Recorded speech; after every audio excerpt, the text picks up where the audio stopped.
Allo, assalamu alaikum les auteurs de priorité. maa ngi nuy di gërëm ñëpp di sant ñëpp ci attention bi ngeen di prêter sur cette chaîne priorité. Bon, aujourd'hui ñu ngi fii ci seen plateau hebdomadaire bi avec deux invités pour essayer de parler un tout petit peu, toujours dans le domaine de la politique, d'un sujet. Et je ne vais pas essayer de m'empêcher de vous expliquer pourquoi on est arrivé à ce point. Parce qu'il y a un panel le panel RESECA. C'est un panel, le nom, le RESECA, c'est le réseau des Sénégalais pour l'émergence de la Casamance. Nous avons assez discuter, échanger des idées. Mais il y a deux éléments qui sont d'ailleurs assez forts. Un élément de Pastef et un élément de Benno Bokk Yakaar bon ñu am ay échange foofu et que ñu jugé nécessaire pour ñëw sur ce plateau priorité pour essayer de continuer le débat toog di ñu waxtaan ensemble sur ce qui se passe au niveau du Sénégal. Donc sans pour autant tarder, je vais essayer de vous présenter les deux personnes. Je vais présenter ça, c'est un tour là leen di joxe. Après maintenant ñoom bu ñu duggee dans les présentations ku ci nekk dina présenter exactement moom mooy kan quoi.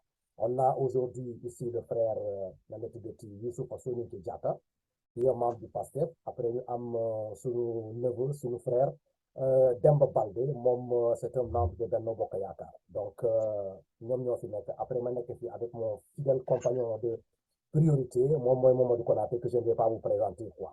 Donc, l'on nous fait discuter aujourd'hui, la politique, mais le sujet, Tembi, l'annala. Tembi, c'est le truc là, quoi, comment dirais-je, la politique interne et externe du président de la République, quoi, au niveau du Sénégal. C'est un sujet un peu large quand même, mais tout le plus il faut quoi. Donc, sans pour autant tarder, la parole à Mamadou Konaté, welcome, souhaiter la bienvenue aux deux, comment dirais-je, la participants de cette émission-là aujourd'hui. Après, nous aurons le soin de se présenter aux auditeurs de priorité. On a Konaté, oui.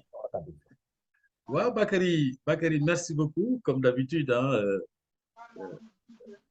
m'avoir donné la parole. Hein. Bon, mon émission, je ne suis pas quelque chose d'étranger, n'est-ce pas? Quasiment tous les dimanches, on fait une animation de l'émission Priorité, de discuter sur des sujets divers et variés qui concernent le Sénégal, aussi bien à l'intérieur du pays comme à l'étranger, particulièrement dans la diaspora. Et comme l'une non là quoi. C'est-à-dire qu'on a deux candidats, fait deux invités aujourd'hui qui vont nous livrer leurs pensées, ce qu'ils en pensent, effectivement, de ce qu'ils pensent de la politique du pouvoir à l'intérieur du Sénégal comme à l'extérieur. Après, bon, ben, il y aura des échanges. Hein. Je pense qu'ils ont des choses à nous dire, n'est-ce pas? Même si, effectivement, il peut y avoir des affaires, c'est un tout petit peu divergent de leur part, hein. Mais c'est bon, voilà. C'est un débat qui est comme ça, c'est un débat contradictoire. Chacun dit ce qu'il pense, mais dans le respect de la courtoisie et du respect des autres. Voilà. Au passage, Mangnu, Mbok Sénégal, Mbok Diaspora Biyep, Fatou Moken. Voilà. C'est deux personnes qui me sont familiers quand même, hein, avec dans un autre groupe, effectivement, où effectivement je n'interviens quasiment plus pour d'autres raisons. Mais bon, je les écoute quand même, n'importe comment. Voilà, soyez les bienvenus, les gars. D'accord. Il y a encore souci. Youssoupha, présentation aux auteurs de priorité. Oui, bonjour, je salue tout le monde. Et je salue d'abord, camarade, je m'appelle Youssoupha Soninké Diatta. C'est un immigré ici en France. Après 17 ans en Espagne, maintenant je suis à 9 ans ici à Paris. Donc, je peux dire que je suis ancien maintenant, ancien immigré. Bon. Donc,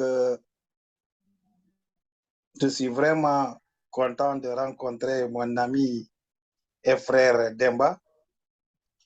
Et comme tu l'as dit, on s'est retrouvés dans le panel de RESECA. Et d'où il y a beaucoup de débats houleux, que je dis, bon, c'est des débats, chacun défend son côté, c'est normal. Et c'est pour cela que ton invitation d'aujourd'hui m'a trop plus de le voir face, parce qu'il ne faisait que m'envoyer des photos que j'ai vu que là où je le taquinais souvent pour qu'il se révolte un peu, mais il était quelqu'un de très, très, très. Il est vraiment bien. Il ne s'est pas révolté, il ne fait que C'était des pics, me quoi. flatter tout ça. Ok, merci. D'accord. On passe par Demba le taquin, quoi, du RDK. Demba, vous avez la parole. Il y a un cas de dire. On peut s'exprimer en Wolof, mais Alors, merci, il n'y a pas de souci. Ouais. merci en tout cas, Tonton Bakary. Il faut le rappeler, c'est moi qui ai demandé véritablement cette confrontation. Parce que comme l'a si bien dit professeur Konaté, nous sommes dans le RDK. Et donc, à un moment donné, le débat, on ne comprenait plus. Et j'avais vraiment cette folle envie d'échanger avec lui. Voilà, donc c'était juste une petite digression. Je m'appelle Demba Baldé, plus connu sous le sobriquet de Papis Demba. Donc, étudiant à l'Université Cheikh Anta Diop de Dakar. Donc, il faut dire que j'ai eu un master 2 en administration et droit des collectivités locales. C'était en 2016. Après, je me suis intéressé à un autre master en fiscalité que je dois terminer bientôt. Je suis en train de rédiger le mémoire. Alors, par ailleurs, je suis membre de la coalition Benno Bokk Yakaar.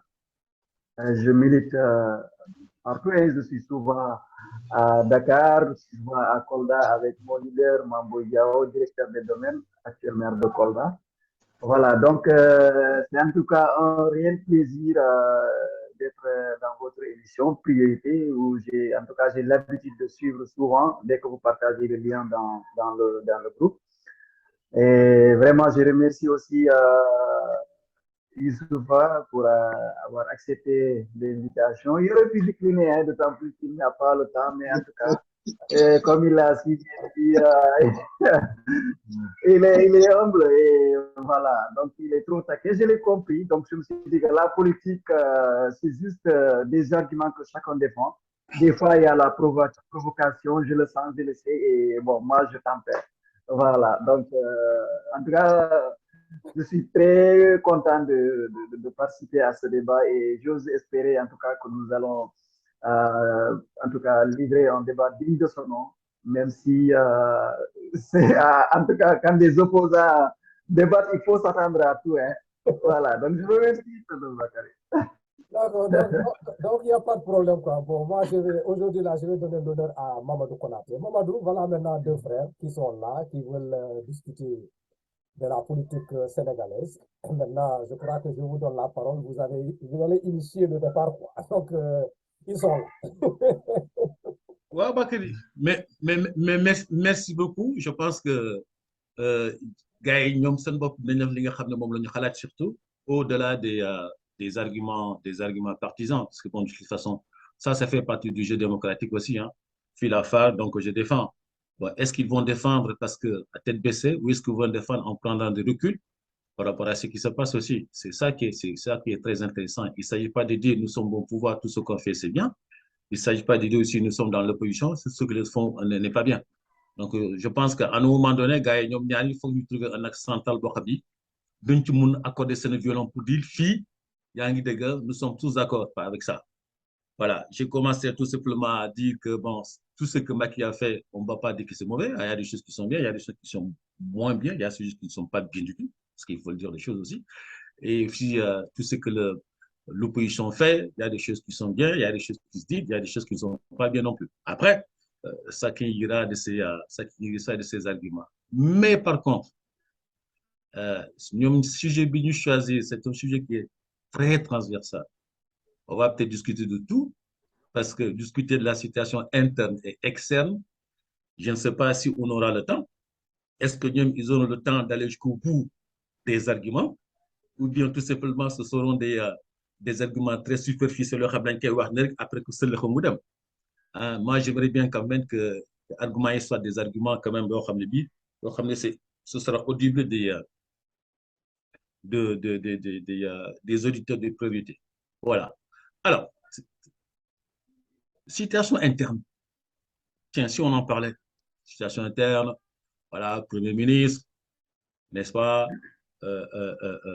l'Assemblée nationale, les ministres qui ont été nommés récemment.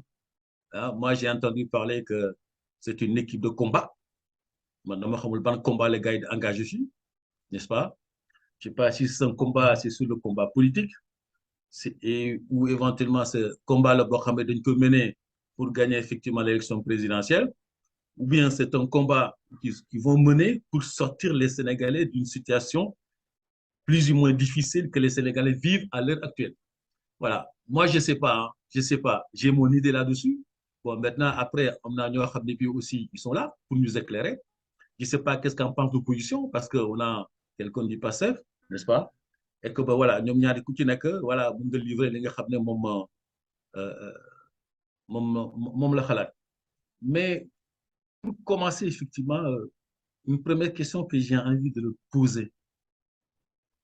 Quelle est la situation d'une façon générale aujourd'hui au Sénégal du citoyen, du Sénégalais qui se trouve, je ne sais pas, dans le fond fin du Fouta, dans le fond fin de Tamba, à Dakar, dans une grande ville?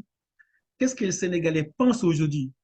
Papy, toi, tu es au Sénégal, Youssoufa est de la diaspora, n'est-ce pas? Comment les Sénégalais vivent la situation actuelle au Sénégal? Comment ils la vivent? Bon, moi, ça a fait où l'atmosphère? L'atmosphère au Sénégal, qu'est-ce qu'ils sentent en fait?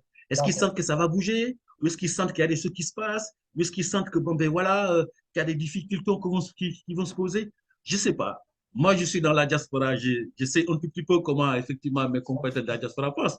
Maintenant, effectivement, Papis, demain, commencer par Papis, mon monnaie que Sénégal, parce que, bon, ben, voilà, Papis, vraiment, donne-nous ta pensée, livre-nous tes pensées sur ce qui se passe au Sénégal actuellement, quoi. Est-ce que Gaël, par rapport à, qu'est-ce qu'il pense de cette cacophonie à l'Assemblée nationale? Comment les politiciens pensent ça? Comment toi, jeune étudiant, tu penses à cette affaire-là? Parce que bon, voilà, tu es jeune, tu es étudiant, tu fais de la politique, n'est-ce pas?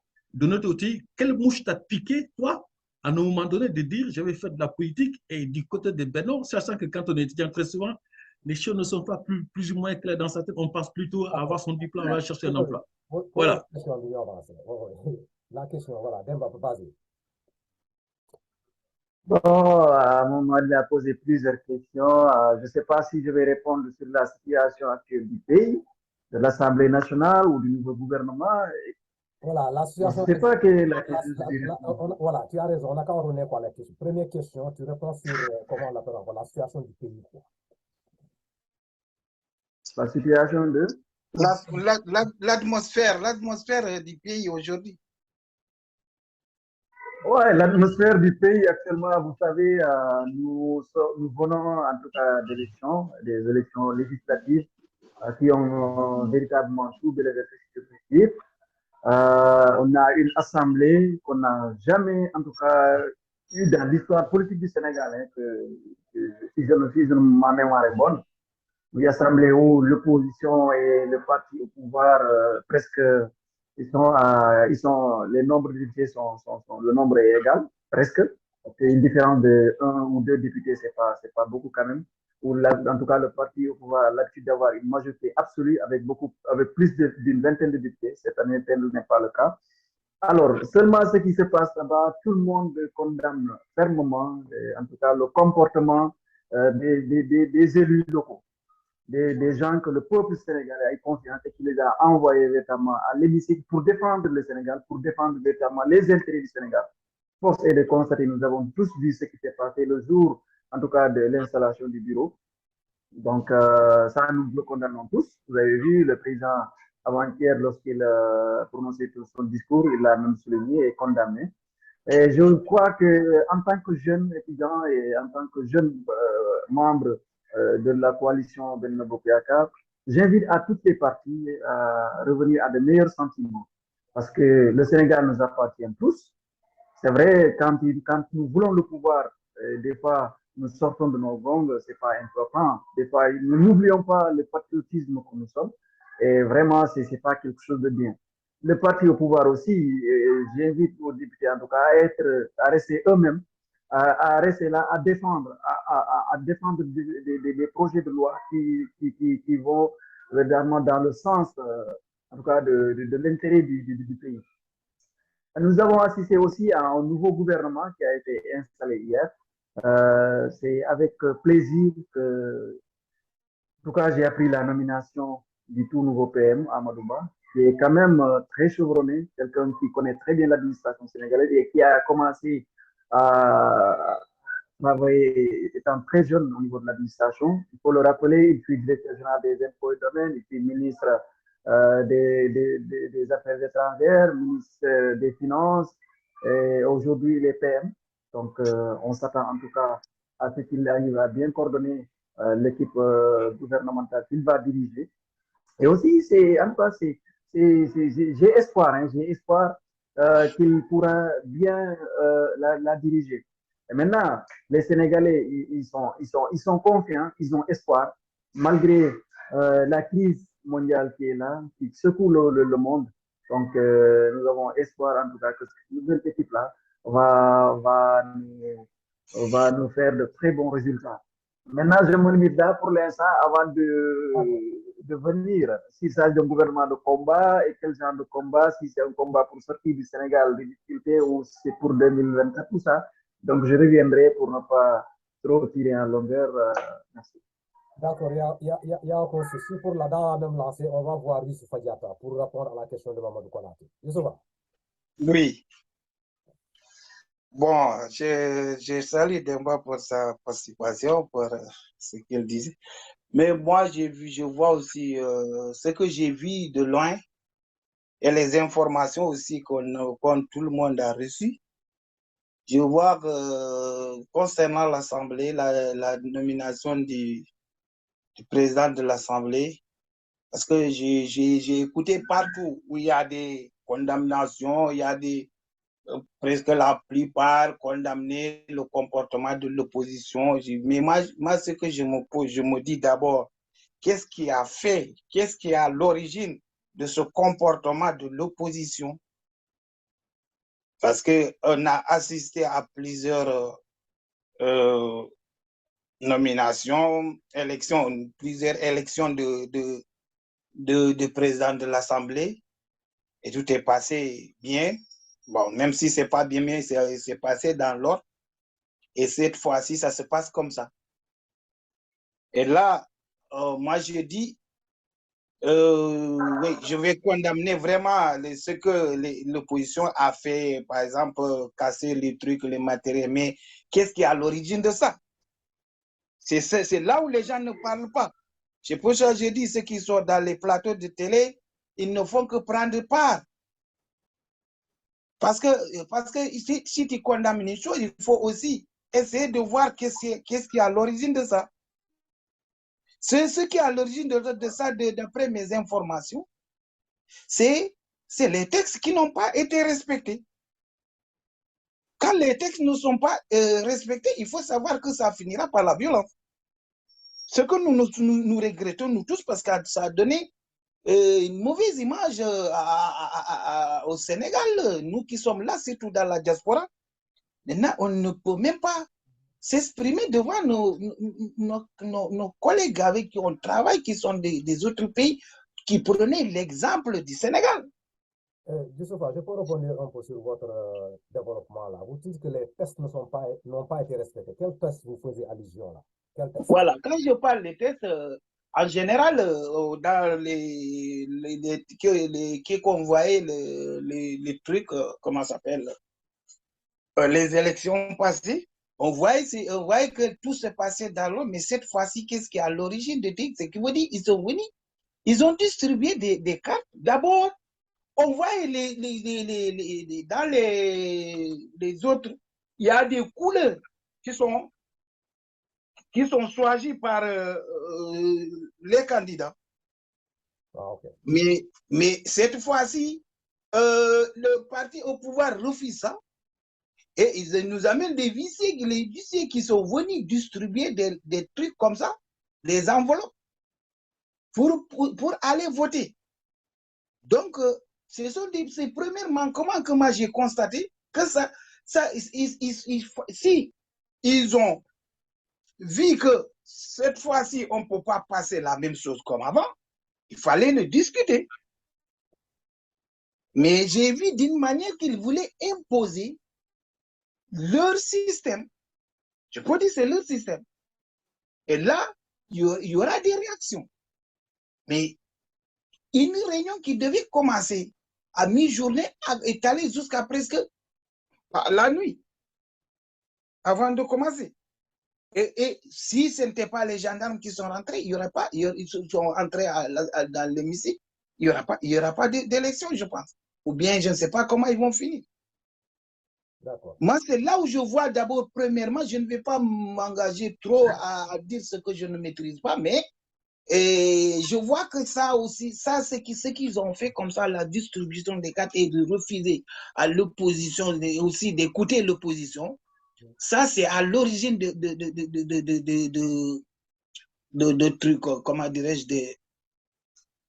et c'est à l'origine de ce débordement qui a eu lieu, qui est regrettable. Voilà. Donc, comme Papis l'a dit, nous devons appeler des deux parties vraiment de trucs de dépassement, que ce genre de trucs ne se répètent pas, parce que ça ne fait pas succès de n'importe qui, celui qui est au pouvoir comme à l'opposition, même si on va attaquer directement au président de la République, mais le pays nous appartient tous. Donc, pour les gens qui sont comme moi, qui peuvent pas, qui ont, pour un tout petit qui a honte de se faire voir, donc là, on ne fait que se taire. C'est ça le point. Ok, voilà. Ouais, mais moi j'entends les arguments les arguments de part et d'autre. La question principale qu'il faut se poser, comment ça se fait qu'on en est arrivé là? C'est qui est censé d'organiser les élections à l'Assemblée nationale? Donner des bulletins, distribuer des bulletins, ben voilà, je trouve ça un tout petit peu gauche de faire ça dans une élection telle que l'élection de l'installation des députés, l'élection du président, des vice-présidents, des bureaux de l'Assemblée nationale. Je trouve ça un tout petit peu dommage d'en arriver là. Je trouve ça aussi regrettable d'avoir au sein de l'hémicycle des gendarmes, on va comme dire l'armée, on en a parlé, la presse en a parlé suffisamment, les réseaux sociaux se sont emballés. Si c'est pour amener l'ordre public, oui, pourquoi pas. Mais j'avais l'impression qu'il y avait autant de gens, il y avait plus de gendarmes que de députés à l'Assemblée nationale. Mais bon, ça aussi, c'est regrettable. Ça aussi, c'est regrettable. Voilà. Moi, je pense que l'élection pouvait se faire démocratiquement, tranquillement, sans plus qu'il y ait de débordement. Bon, après, il y a eu des manquements aussi bien de l'opposition que de camp du pouvoir. Mais je pense que l'élection aurait pu être organisée mieux. Moi, c'est ce que je pense. Quoi. Après, je veux dire, l'autre qui dit, ouais, il a la procuration d'État. Je pense que on pouvait en arriver au mai, quoi. On pouvait en arriver au mai, je pense qu'on pouvait éviter, quoi. Voilà, des sucres qui fusent, l'autre qui en aura sa perruque. Voilà, quoi. C'est pas que ça ne fait pas une bonne image du Sénégal. Mais en fait, ce qui s'est passé à l'Assemblée nationale, c'est ce que nos policiers renvoient à la population. Hein. Donc, quand on dit que les populations sont plus ou moins violentes, ça tue aussi. Hein. On n'a qu'à, le commentaire personnel, là, on n'a qu'à attendre jusqu'à la fin, quoi. Mais pour l'instant, là, on n'a qu'à mettre l'accent sur les questions pour ces deux-là qui sont là, quoi. On les attaque de questions. Maintenant, quand on arrive à la phase finale, maintenant, on va revenir pour faire une synthèse du tout, quoi. Oui, Camara, il a parlé aussi de l'élection du gouvernement. Ouais. Nous, je n'ai pas aussi touché, mais bon, moi, quand je vois cette élection, je dis que, bon, comme les gens le disent, comme je l'entends, moi aussi, je prends la même chose, c'est un gouvernement de combat. Mais c'est pas, je ne pense pas que c'est un gouvernement de combat pour travailler ou pour faire pour la population du Sénégal. Je ne pense pas ça parce que si c'est ça, moi je vois d'autres qui sont dans le parti et qui sont vraiment, d'après moi, c'est des gens qui sont passifs et très bien. Bon, d'après moi, je dis. Mais quand je vois des gens comme Doudouka, que tout le monde sait que lui, il ne fait que l'appel de la violence. Il est à l'origine de la violence qui s'est passée à Ziguinchor. Aujourd'hui, après Diatra, à Thiès, des gens qui lancent, qui fait appel à la confrontation physique. Donc, je suis un peu inquiet. Je me posais même la question où va le Sénégal. D'accord, mais Donc, souhaitons que vraiment, que ça ne serait pas le cas, qu'il vienne, qu'il travaille pour pouvoir vraiment sauver le Sénégal de ce qui reste pour eux de finir et partir. Vraiment qu'ils passent bien au développement du Sénégal, vraiment. Ok, une question dans cette même lancée. Maintenant, que pensez-vous de la nomination du Premier ministre? Que pensez-vous de Amadouba? Donc, Amadouba, moi je dis, quand j'entends ce qu'il a dit, je pense que ce n'était pas la personne que le président avait dans sa tête. Pour moi, il est venu en secours. De dernier qui, parce que quand j'ai entendu, quand il parlait, il a dit, il a été informé. Ce n'était même pas la veille, mais c'est presque le même moment. Hein. Voilà, mais que pensez-vous de lui, de lui-même, la personne quoi, en tant que ministre? En tant que personne, bon. Voilà, ministre quoi? Je vois c'est un jeune engagé dans ce qu'il fait. Mais ce qui m'a un peu inquiété hier quand j'ai vu là où il habitait, son domicile, ça m'a un peu vraiment fait peur. J'ai dit, mais vous savez que ces logements pareils, même Macron n'a pas ça ici. Vous savez, non? Mais Youssoufa, oui? Youssoufa, tu veux dire que c'est un milliardaire, c'est ça? Oui, je voulais dire que c'est déjà un milliardaire, une affaire à un milliardaire qui peut essayer de s'éterniser pour sauver. C'est ça qui me fait peur. Pour sauver, c'est bien. Tu sais, quand je dis que j'avais peur, quand j'ai vu son domicile, je n'ai pas peur de lui, mais j'ai peur d'une personne qui est comme ça, qui s'est enrichi en inspecteur des impôts, qui a ça. Je n'ai pas entendu qu'il a hérité des biens de ses parents. Ça me fait peur parce que un premier ministre qui est là avec toute cette richesse, je peux dire un milliardaire, pareil, parce que son domicile montre que c'est un milliardaire. Okay, je ne sais pas ce qu'il a. Ok, je reviendrai à vous. Demba, par rapport à ce qui... Bon, on est ça, excusez-moi, tonton Barry, on est ça, avec, sinon je risque d'oublier, quoi. Parce que moi, j'ai voulu, quand même, qu'il y ait un débat de haut niveau, mais j'ai l'impression que... Non, en fait, j'ai l'impression que, comment dire, Youssoufa est en train de continuer, en tout cas, sa méthode dans le panel. Vous savez, ici, on s'attarde sur des personnes. En tout cas, on risque de ne pas livrer un débat digne de son nom.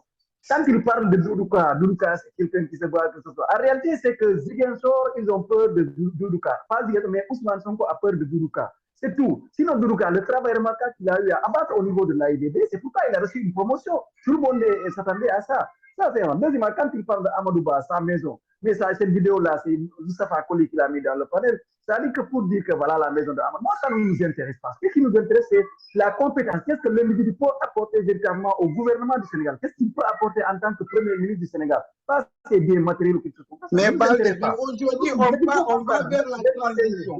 Non, attends, je veux te dire. On va vers une transition, une fin de... Laisse-moi terminer, ne me coupe pas, s'il te plaît. Ne me coupe pas. Deuxièmement, pour quelqu'un qui connaît en tout cas l'état du Sénégal ou les pays francophones, les meilleurs corps qui sont les mieux traités, ce sont les inspecteurs des impôts et domaines.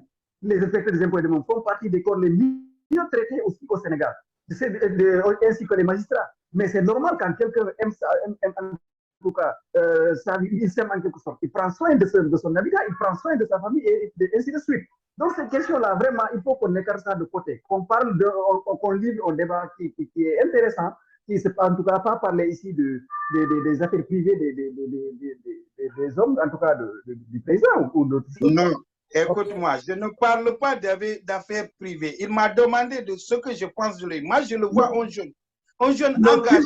D'abord, c'est pas un jeune, parce qu'Amadouba, c'est pas un jeune, il faut le comprendre. Quelqu'un qui est né en 1961, si je me trompe, c'est pas un jeune. Ça, c'est un. Et deuxièmement, ce qu'il t'a demandé, c'est de dire, qu'est-ce que tu penses de Amadouba?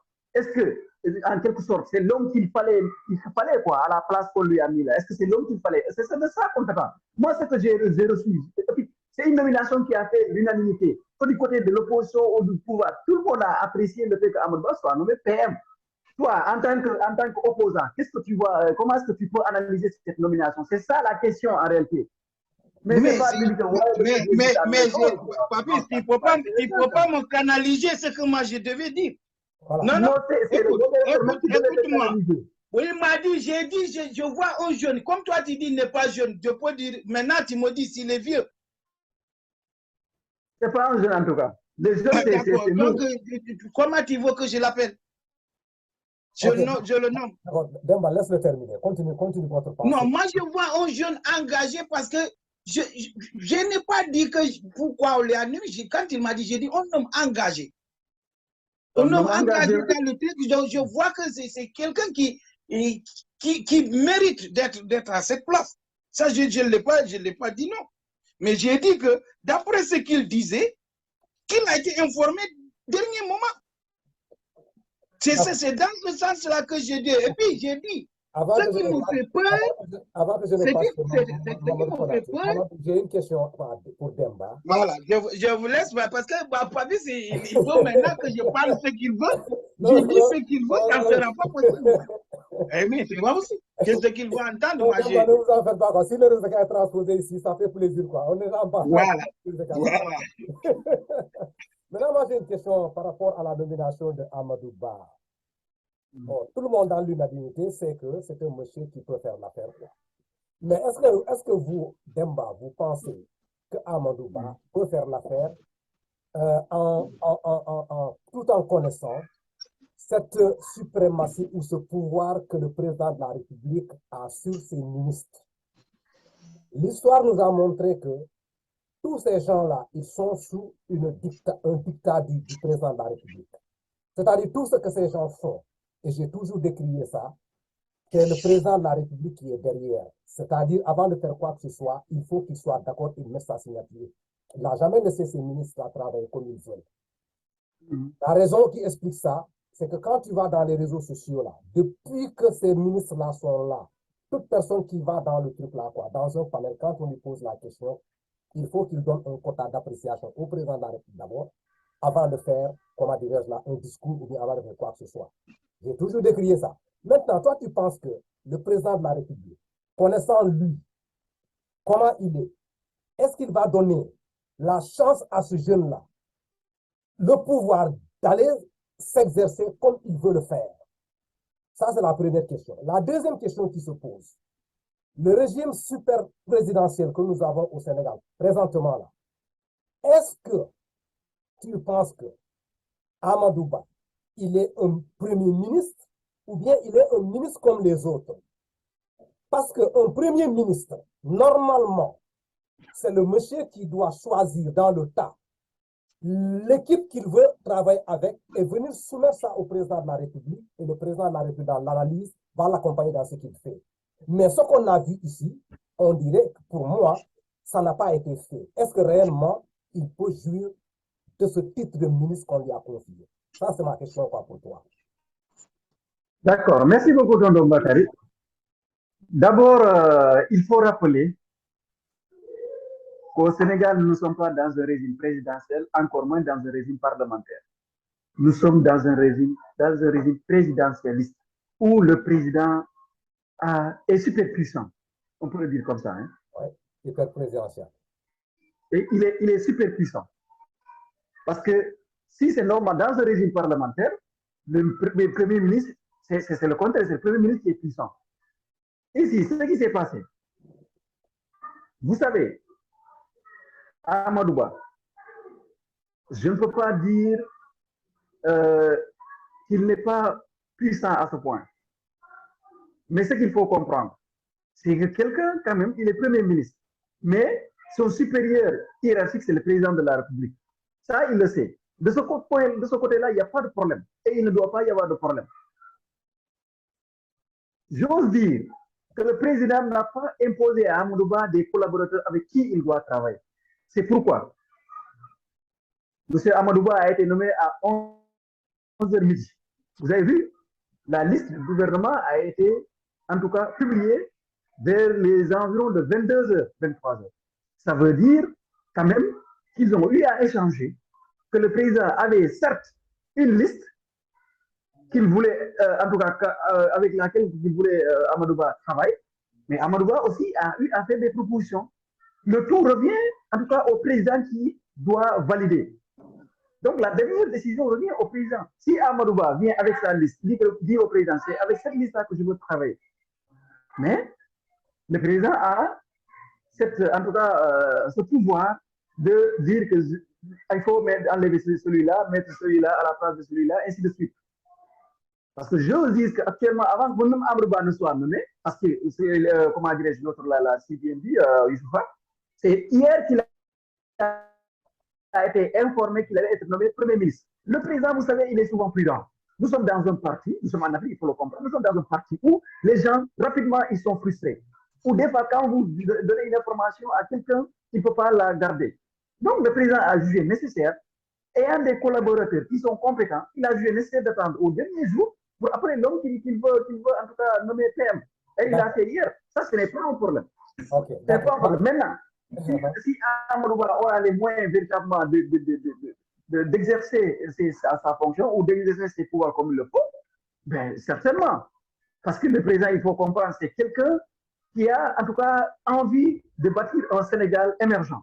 Et donc, si toutefois il y a ces hommes-là qui ont les capacités de l'accompagner et de l'aider, forcément, ce sera quelque chose de bien pour lui. Je ne vois pas de problème, je ne vois pas de cohabitation entre le PM et le président de la République, encore une fois. D'accord. Okay. Konaté, vas-y. Vous avez... Mais Papis, il ne s'agit pas, je vais rebondir un tout petit peu sur la question de Bakary, il ne s'agit pas de cohabitation entre le président de la République et le Premier ministre. Il ne s'agit pas de ça. Pas du tout.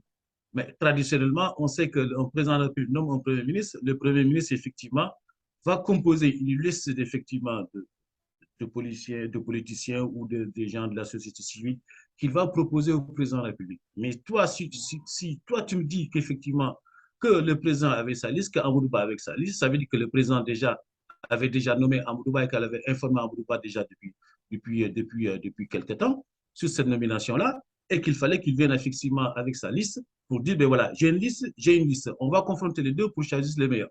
Voilà. Moi, je le comprends comme ça. Après, je peux me tromper, hein. Je le comprends pour ça. Mais d'habitude, si ça a été fait comme ça, comme tu dis, ça veut dire que ça, c'est non seulement... Parce que nommer des ministres, ce n'est pas une mince affaire. Hein. Ça demande la réflexion, ça demande un peu de temps. Je ne dis pas que ça va prendre 3 jours, 4 jours, peu importe. Mais tel que ça a été fait, ça a été très rapide. Alors, quand tu dis que, bon, voilà, le président de la République, parce que toi-même, tu le dis, avait sa liste, je me dis, est-ce qu'il n'a pas plus ou moins imposé effectivement certaines façons de faire? Moi, c'est l'une des questions que je pose. Après, sur la personne à Amadouba lui-même, ce n'est pas une question de personne, ce n'est pas ça le débat. Moi, je ne m'attarde pas sur sa personne, qu'il soit milliardaire ou pas, ou ceci ou cela. On pense qu'effectivement, il peut travailler, amener un consensus, effectivement, apaiser la tension aujourd'hui au Sénégal.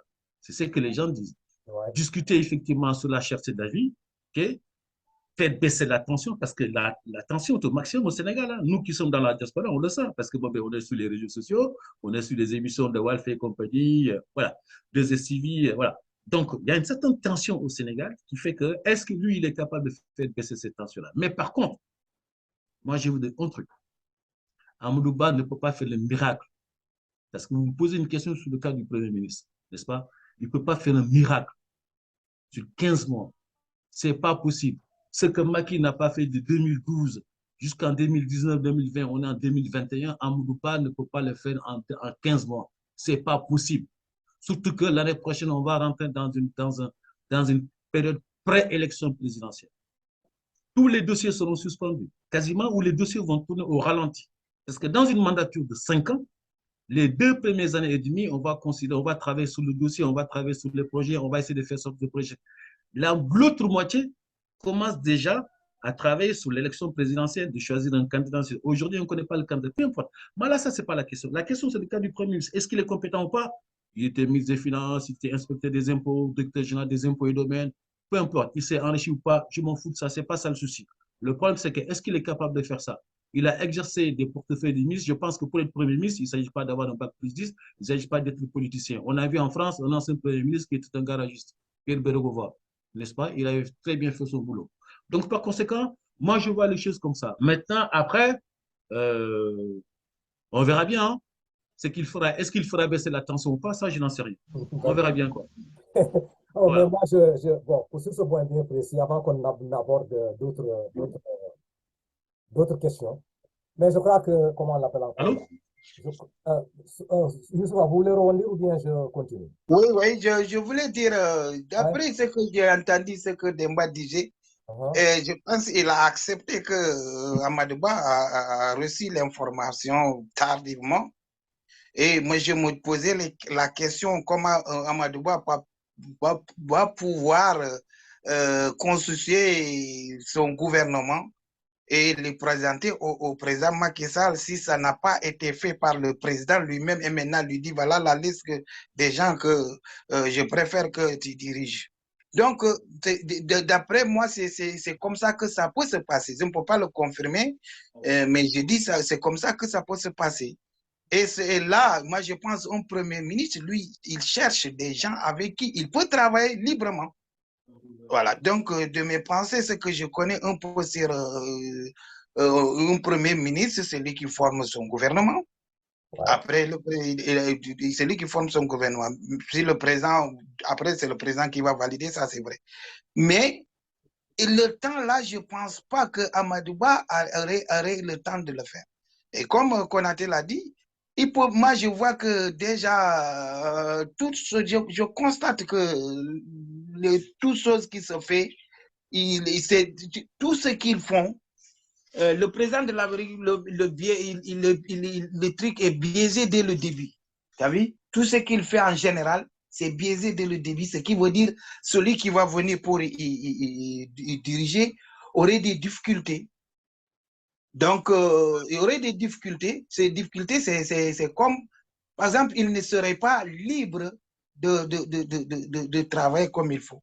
Et puis, la population sénégalaise, ce qu'ils attendent à ce premier ministre, vraiment d'intervenir pour leur vie quotidienne, comme on voit aujourd'hui au Sénégal. La pauvreté a tellement grimpé. Eux-mêmes, ils l'ont reconnu. C'est pour cela qu'il y a chaque fois ces aides. Moi, j'ai dit, ces aides qu'ils font comme ça, même si ici en Europe, il y a ces aides-là, mais la manière qu'on voit ça au Sénégal, c'est un peu bizarre. Bon, ça, moi, je pense la meilleure des choses, avant de donner du poisson à la personne tout le temps, je pense qu'il faut l'apprendre à pêcher. D'accord. C'était mieux. Voilà. Okay.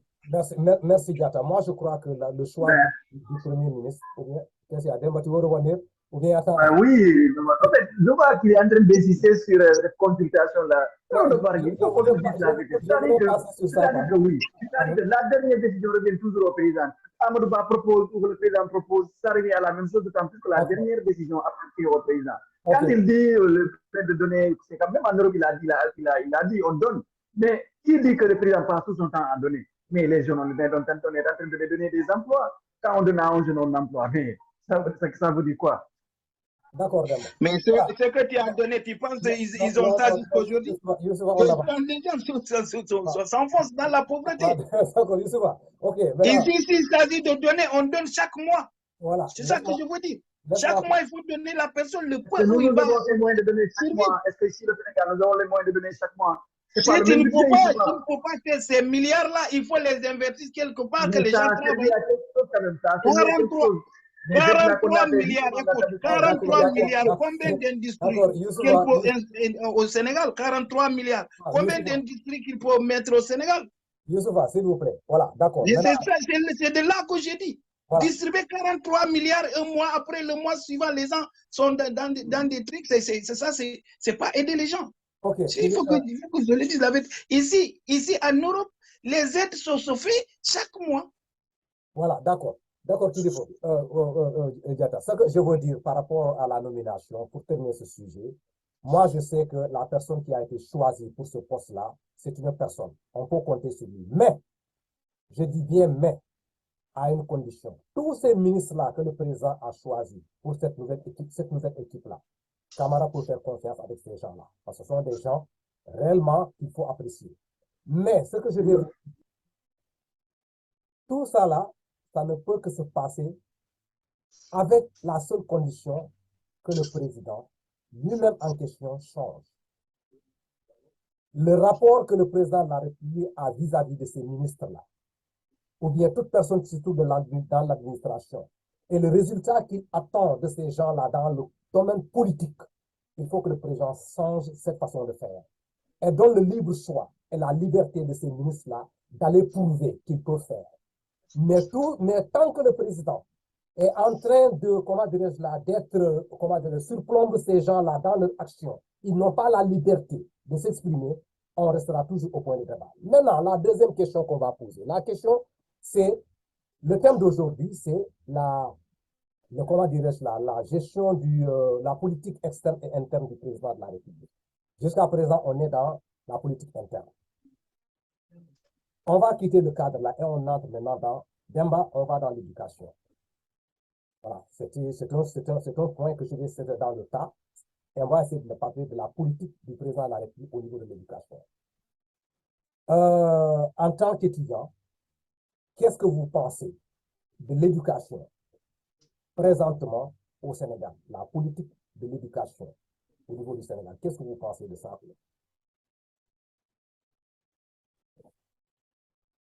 Ton micro est en mute, Demba. Excusez-moi. Voilà, effectivement, excusez-moi.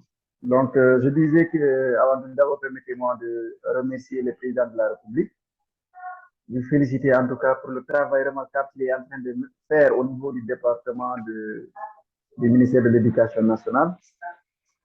Bon, ici seulement, si on parle de l'éducation au sens large du terme, quoi, parce que on retrouve des ministères là-bas, voire même toi-même, parce que la formation professionnelle aussi, c'est dans ça.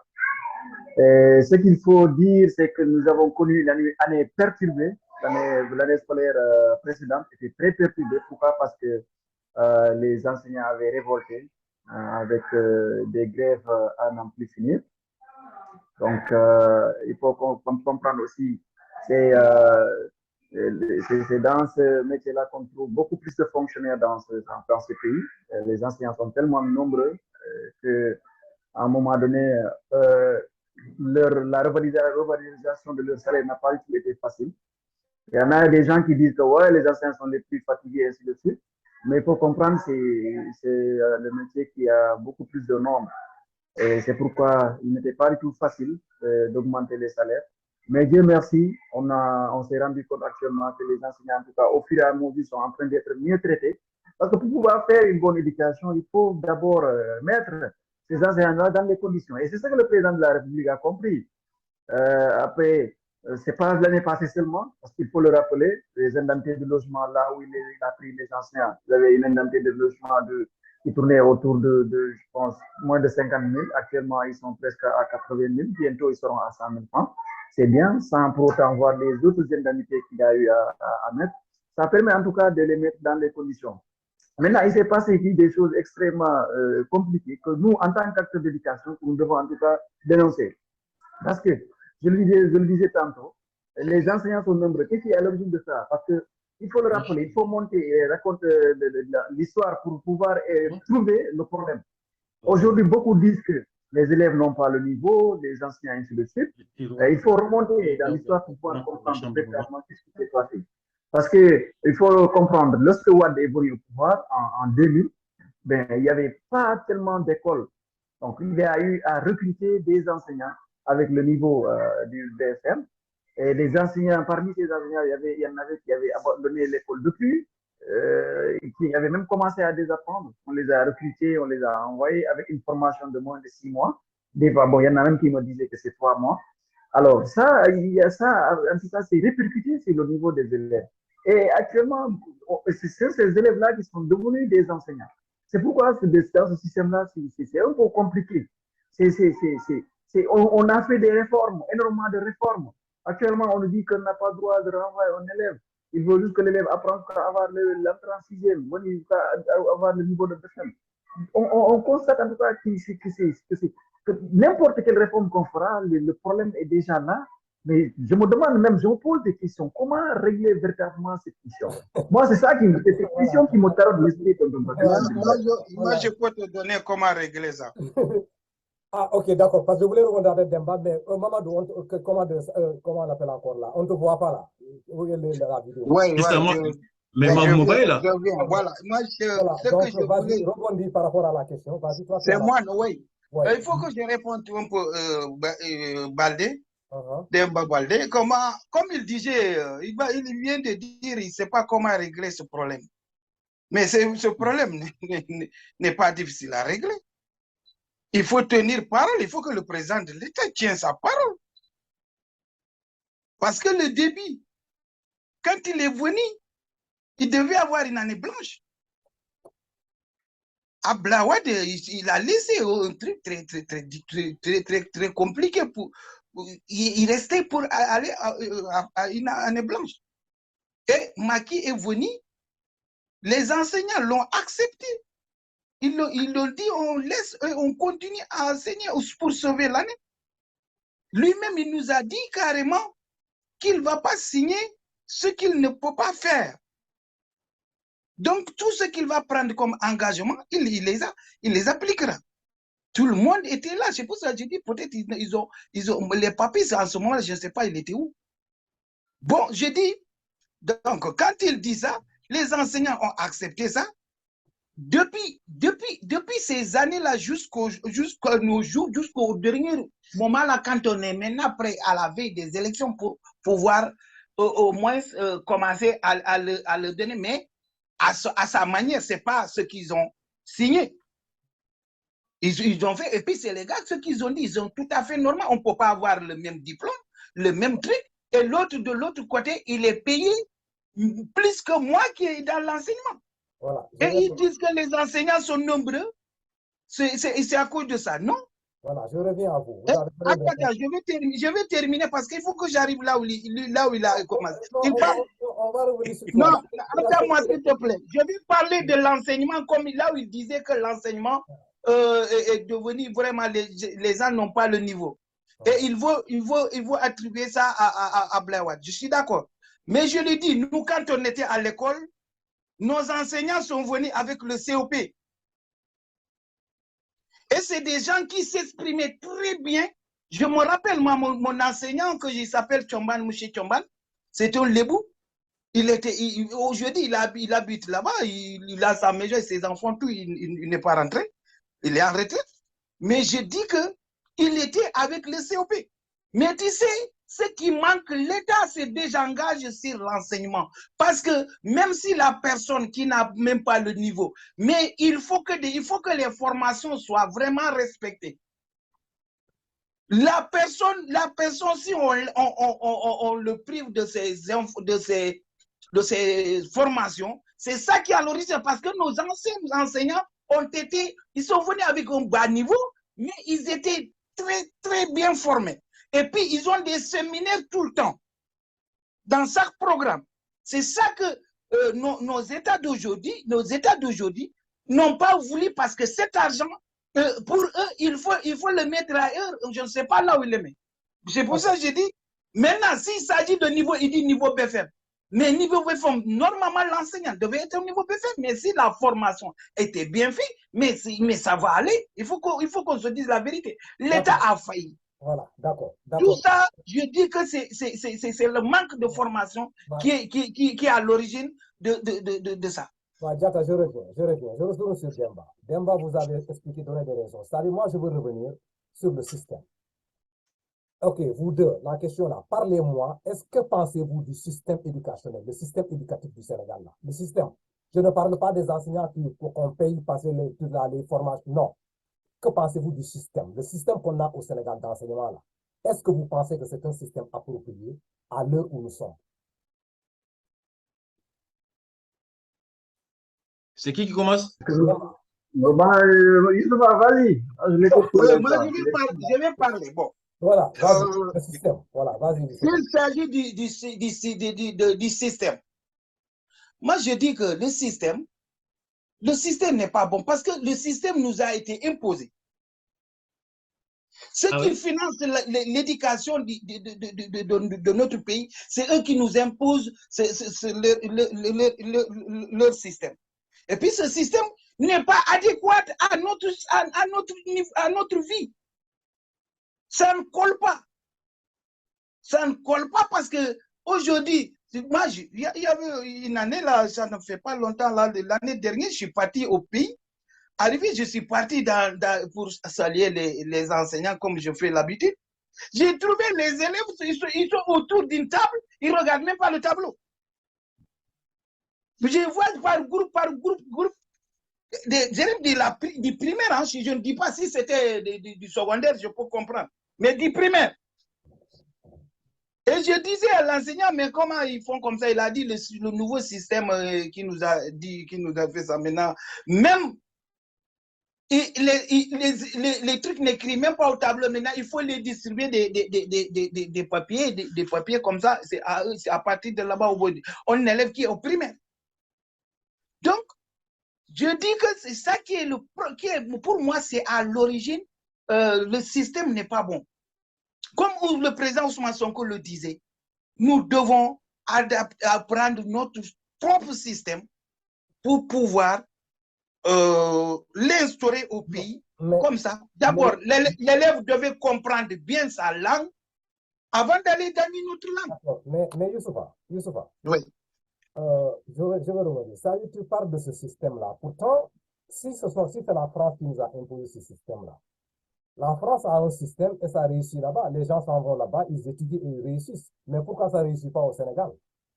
Non, mais ce n'est pas le même système. Ce n'est pas le même système. Le système qui se passe ici en France, c'est le système de chez nous. Je te dis, c'est des bailleurs. Je ne sais pas comment je peux les appeler. C'est eux qui nous imposent leur système. Mais eux, leur système, c'est ce qui leur arrange.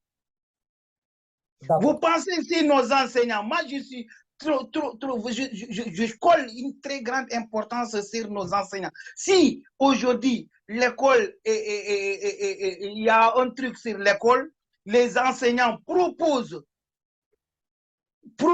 à l'État un système qui je pense, quand l'État accepte ce système-là, c'est un système qui pourra vraiment nous sauver nos enfants. C'est dans ce sens-là que je dis. Mais un système qui a été élevé, il pour l'adapter parce que d'abord, ce système-là, il nous impose à parler leur langue. C'est cette langue qu'on parle aujourd'hui. D'accord, merci. Je vais nos langues locales n'ont pas été rémunérées peut-être maintenant. Je ne sais pas si maintenant il y en a, mais un tout petit peu. Ouais, d'accord, Youssoufa. Je vais chez Demba. Le système. Que pensez-vous du système, quoi? Après, Konaté va prendre le truc là, quoi, la relève. Demba, ton micro est off. Excusez-moi. Voilà, vous savez, quand on parle du système, il n'y a pas ce que les gens n'ont pas dit. Le président de la République a essayé, avec des acteurs chevronnés de l'éducation nationale, de réinventer l'éducation. Il a tout fait. On disait que ouais, le système qui était là, c'était un système français. Mais vous tous, vous êtes passés par là. Vous êtes bons. On a essayé de réinventer ce système, de modifier, apporter des modifications. Ce qui fait qu'actuellement, c'est un peu compliqué pour moi de dire que ça va dans le système. Je sens que ça ne va pas. On ne sait pas avec quel pied je suis, dire, dans ces mêmes à un moment donné. Le système reste jusqu'à présent très compliqué, pour ne pas dire très mauvais. Mais quand même, je salue en tout cas les efforts qui sont en train d'être consentis de part et d'autre. C'est que nous devons arrêter. Quand les gens parlent de langue maternelle, comme ça, nous sommes au Sénégal. Au Sénégal, il y a combien de langues maternelles qu'on parle ici? Quand nous allons par exemple en Casamance, ici à Dakar, il n'y a pas de problème, on parle de l'Wolof, on dit que le Wolof est la première langue. Mais quand vous descendez au niveau des régions, mais plusieurs langues sont parlées. Ce n'est pas ça le problème. Moi, mon fils, je l'apprends à parler français. Parce que tout simplement, c'est avec cette langue-là qu'il va réussir. C'est avec cette langue-là qu'il sera indépendant.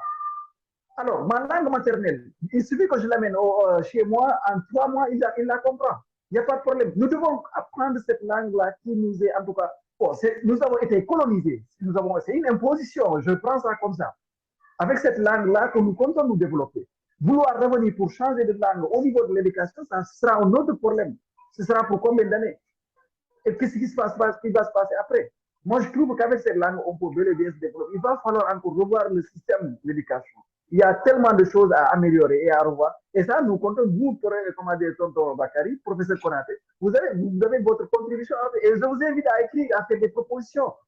vous êtes suivi, vous êtes regardé, vous êtes vu. Et ce qu'il faut faire, il ne faut pas croiser les bras et dire que ça ne va pas, vous croisez les bras ou à un moment donné, moi j'ai de vous qualifier de l'autre côté, le côté de ceux qui sont à la conquête du pouvoir. Si tu prends bien précis, on va voir Konaté quoi. Konaté, il va lancer un appel là quoi. Hein? Oui, je vois débat par moment, il est provocateur, mais c'est bien. Ok, Konaté. Alors, il y a deux choses. Il y a deux choses. Parce que quand il parle de système, j'ai l'impression qu'il parle du programme en fait qu'il faut refondre, qu'il faut refaire, qu'il faut revoir et les mettre en adéquation par rapport à ce qui se passe maintenant. Ça, c'est le programme dont il parle, ce n'est pas le système lui-même. Et en fait, si je veux définir le système, en fait, c'est un ensemble d'éléments qu'on organise en fonction d'un but. Demba, Donc, tu vas organiser. Il faut écouter. Demba, où est l'autre là? Comment on l'appelle encore là? Moustapha, ta vidéo. Oui, j'écoute. Non, il faut mettre la vidéo, quoi. Voilà, mets la vidéo, s'il te plaît. Voilà. Donc, il faut écouter. Voilà. Donc, vas-y, Konaté. Il faut écouter. Alors, je disais tout à l'heure, quand Demba et Moustapha parlaient Youssoupha a parlé de système, mais en fait, j'avais l'impression qu'il parlait de programme en fait. C'est comme ça que je l'ai compris en fait. Et je disais que, ouais, ce n'est pas vraiment un système en fait. Parce que si je dois définir un système, moi, en tant qu'enseignant, c'est un ensemble d'éléments qu'on va organiser en fonction d'un but. Le but, c'est quoi? C'est l'éducation. Donc, tu organises un élément, tu organises un ensemble, tu vas mettre un ensemble de protocoles pour qu'effectivement, ton système d'éducation que tu as aujourd'hui, qui peut être empirique, archaïque, tout ce que l'on veut, parce que c'est cette question-là dont il s'agit, pour évoluer autrement. Ça, c'est le premier élément. Le deuxième élément que je dis, c'est qu'on est dans un monde où la connaissance, en particulier les sciences et la technologie, parce que moi, je suis dans le domaine technologique, sont au cœur des processus des équipements et des infrastructures. Ça, on le sait, ça. Le monde fonctionne comme ça aujourd'hui. L'innovation surtout. Or, tu ne peux pas mettre ça en place sans pourtant mettre tous les acteurs spécialisés dans ce sens-là pour tendre vers ça. On parle du numérique aujourd'hui. Moi, je parle par exemple le cas Youssouf Fati en France. Je sais qu'aujourd'hui, dans tous les lycées, tous les gamins de seconde jusqu'à terminale fonctionnent avec une tablette.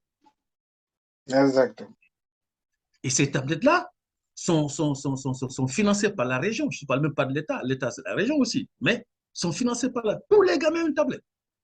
C'est-à-dire que le gamin, il a le choix. Soit tu lui donnes un cours sur papier, ou tu lui donnes un cours numérique, ou il a une clé USB, tu le charges. Le gamin, il rentre chez lui.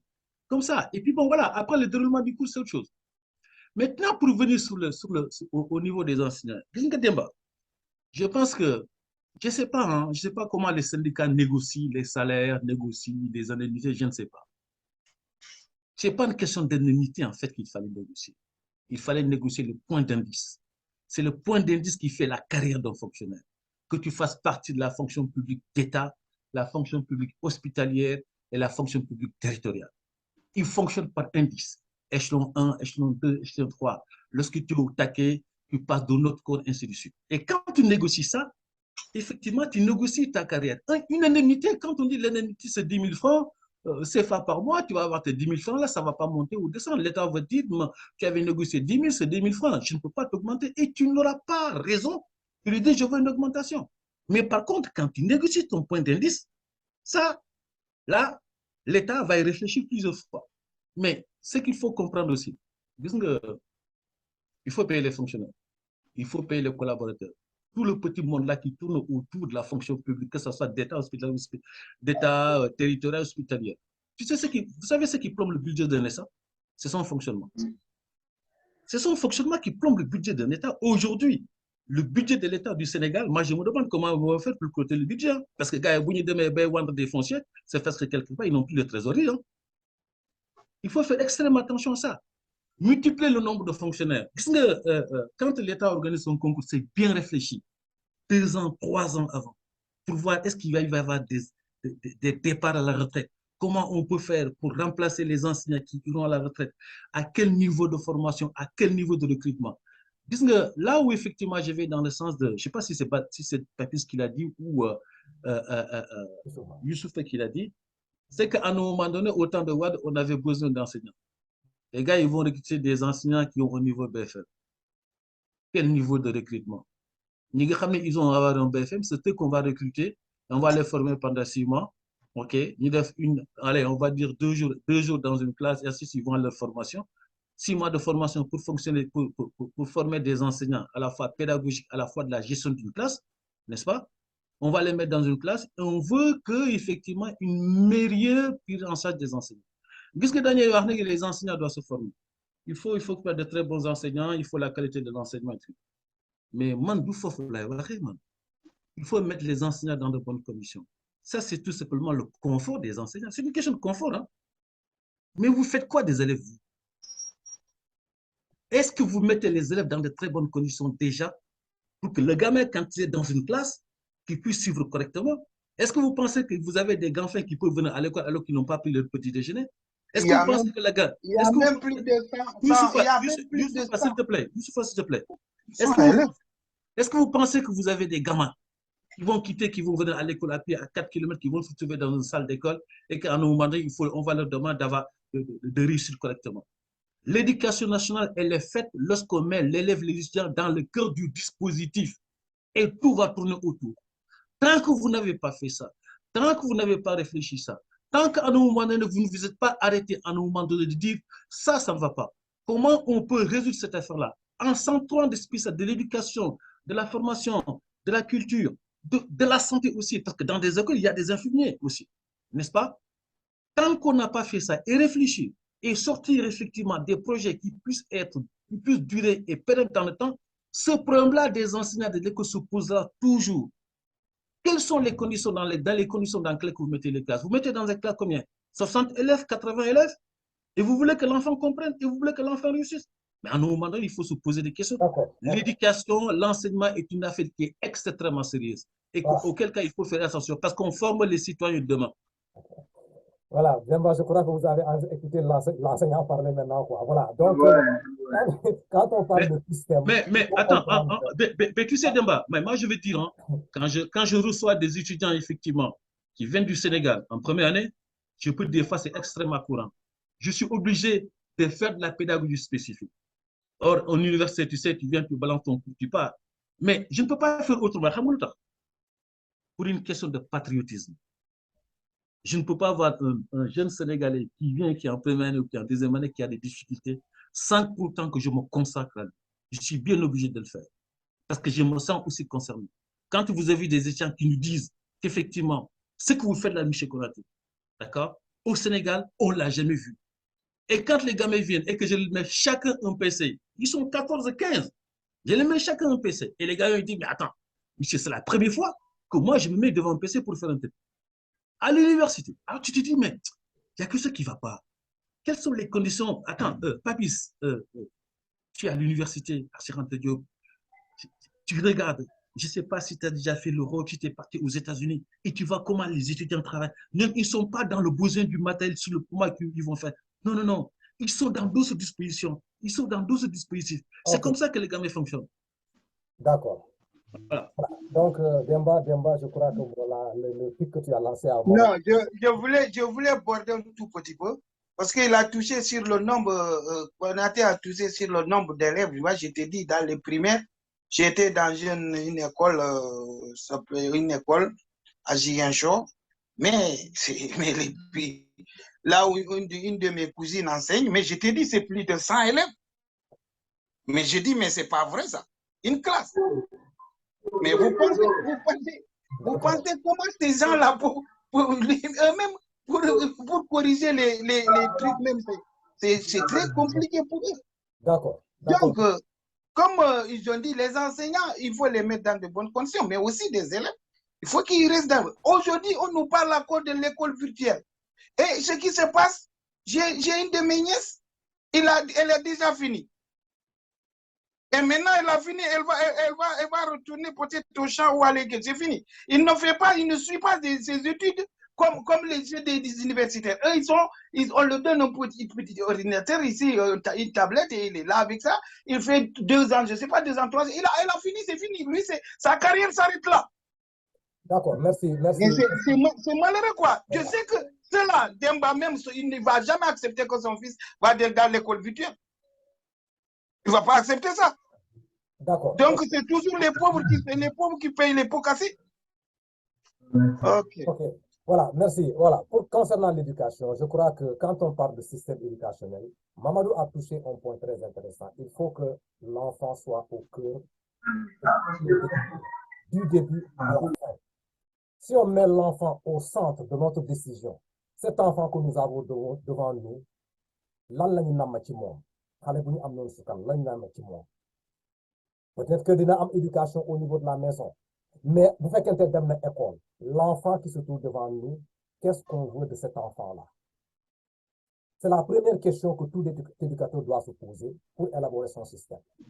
Maintenant, le cheminement que l'enfant va prendre là jusqu'à la vie adulte pour qu'il serve sa nation, et c'est à mes débuts, il y a des échelons à franchir. À chaque étape de cette trajectoire-là, quelque chose doit être prévu. L'enfant qui n'a pas pu franchir le CM2, qu'est-ce qu'on va faire de lui? L'enfant qui n'a pas pu franchir la troisième, qu'est-ce qu'on va faire de lui? L'enfant qui n'a pas pu franchir le bac, qu'est-ce qu'on va faire de lui? Tout ça, ce sont des éléments du système. Si ces éléments-là ne sont pas élaborés clairement, ce qui va se passer, c'est un accompagnement qu'on prend des enfants comme ça, on les pousse jusqu'à la terminale et ils se livrent à la route, dans la rue, parce qu'ils n'ont rien à faire. Ils ont étudié dans le tas sans savoir ce qu'ils vont devenir. Mais dans les pays organisés, un enfant, s'il sait que moi, je ne peux pas réussir à l'école, au niveau de l'école même, l'enfant sait exactement là il doit s'orienter pour ne pas être un raté. Tout ça, ça fait partie de systèmes bien élaborés dans un pays. Moi, mon enfant ici, il sait ce qu'il va devenir à l'âge de 16 ans. Moi, je veux devenir tant, et il le sera. Parce que les conditions sont réunies. Le système est déjà là pour les orienter. Donc, si on parle de système éducationnel au niveau du Sénégal, il faut que les gens prêtent attention à ça. Que l'école ne soit pas un lieu de rassemblement pour pousser des jeunes là jusqu'à la fin. Et maintenant, on se trouve devant des milliers de jeunes Sénégalais devant nous qui n'ont pas d'emploi. C'est là où se situe le problème. Donc, le système au niveau éducationnel doit être un système bien révisé. Pour que, si maintenant ils veulent, comme Demba l'a dit, le concours de tout un chacun, décider de réformer ce système-là, il faut qu'on y aille. Mais ce qu'on a vu comme ça au niveau du Sénégal, ça, ce n'est pas un système éducationnel. Si c'est un système, c'est un mauvais système. Ça ne profite n'importe qui. C'est loin de l'être. Voilà. Donc, maintenant, je vais passer sur le... Écoutez, je voulais juste apporter aussi des éclaircissements sur ce côté-là, parce qu'aujourd'hui, avec les nombreuses écoles de formation, là, on a tendance véritablement à aller vers ce sens-là. Aujourd'hui, ce qui est recherché, c'est de permettre à l'enfant de pouvoir lire et écrire. Parce que bon, il y en a qui n'ont pas ce niveau-là pour faire de longues études. Donc, ce qui fait que déjà, dès le collège, on présente en tout cas à l'élève des spécialités qui leur permettent véritablement de choisir des trucs, des écoles de formation pour aller se former et d'avoir son métier. Donc là aussi, je tenais à le signaler parce qu'il y a beaucoup d'écoles de formation apparemment dans chaque région, dans chaque lieu de région, même dans certains départements, il y a des écoles de formation partout. Voilà. D'accord.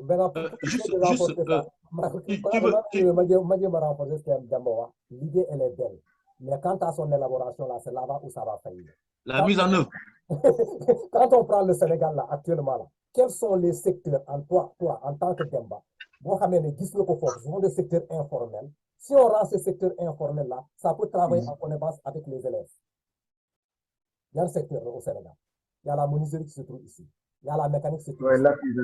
Tout ça, là, pourquoi ne pas formaliser, mais rendre formel ces secteurs-là, et que maintenant l'élève, dans son parcours, là, arrivé au CM2, on dit que cet élève-là doit être raté.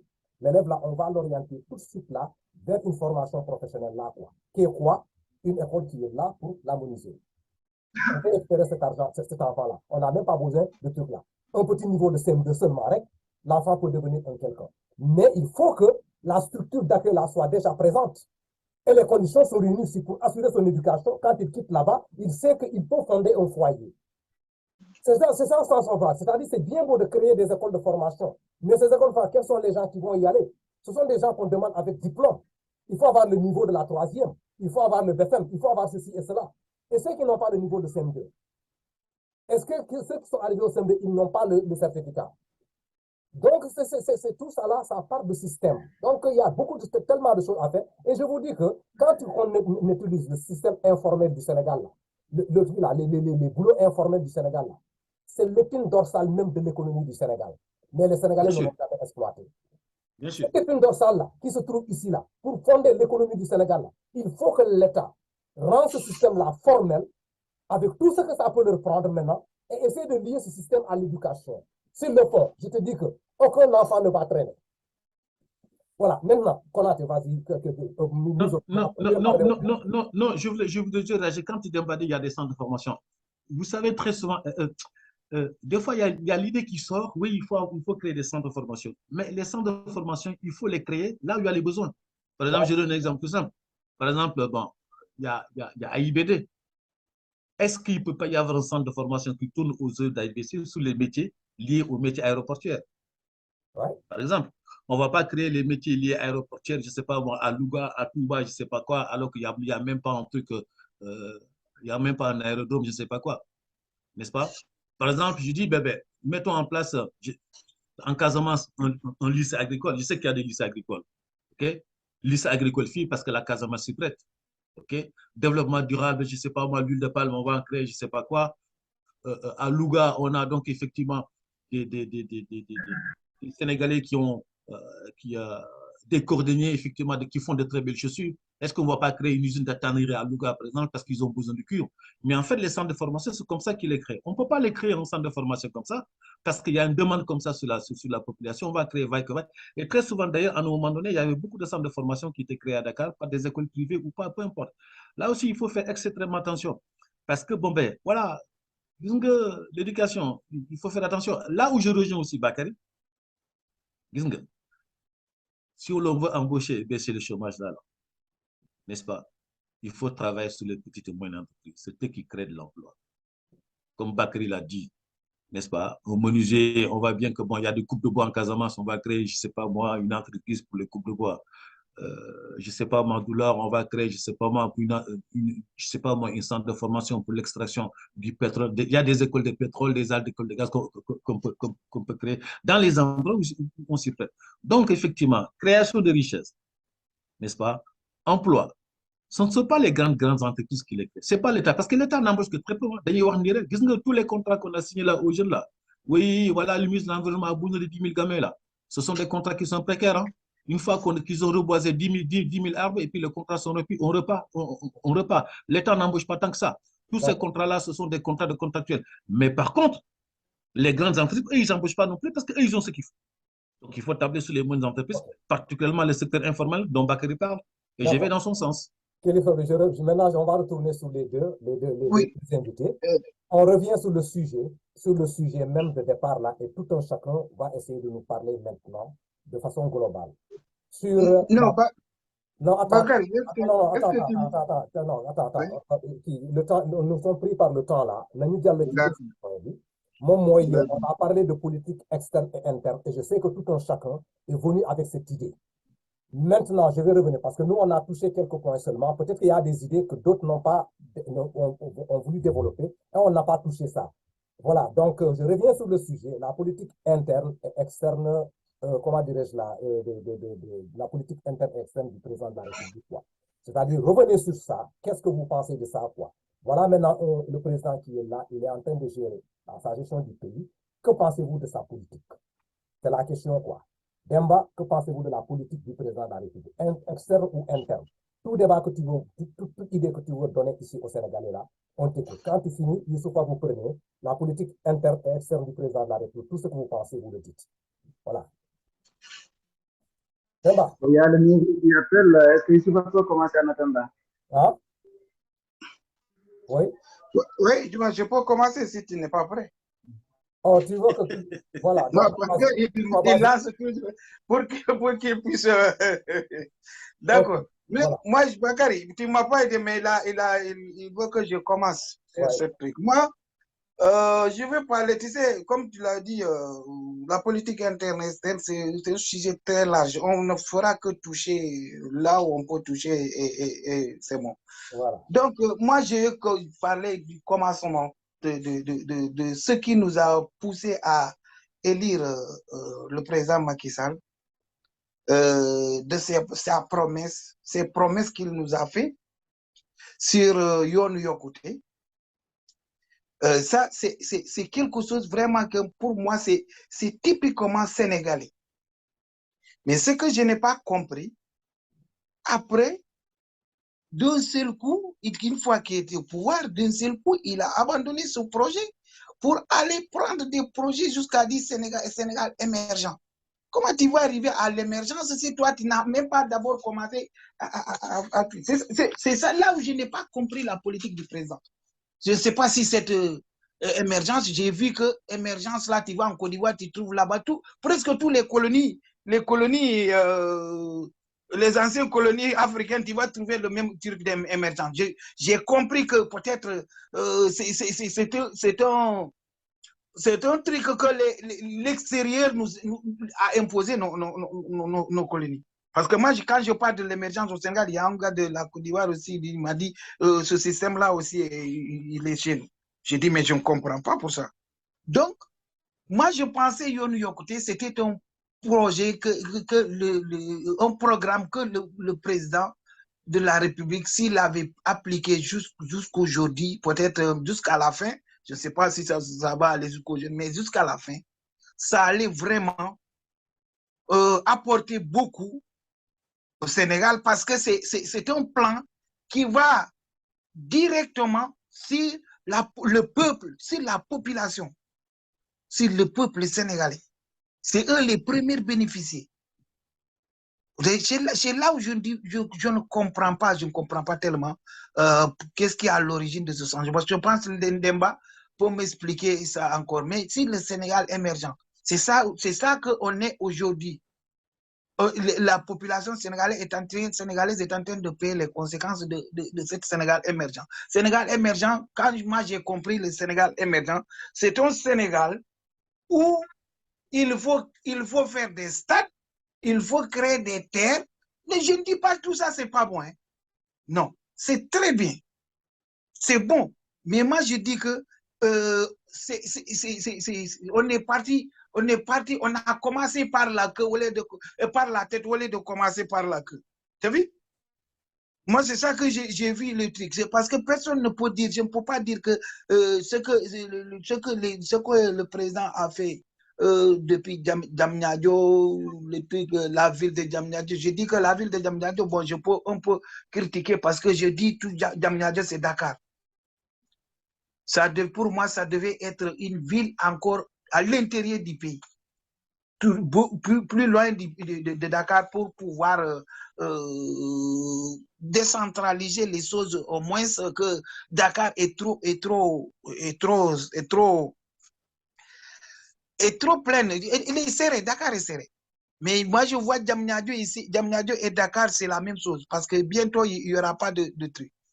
Donc, c'est dans ce sens-là, je dis, la politique intérieure du président Macky Sall, le début, quand il est venu avec son programme, vraiment, ça a excité, ça a d'espoir. On avait l'espoir, mais avec le temps, tout a changé. Maintenant, on est allé vers les programmes de prestige.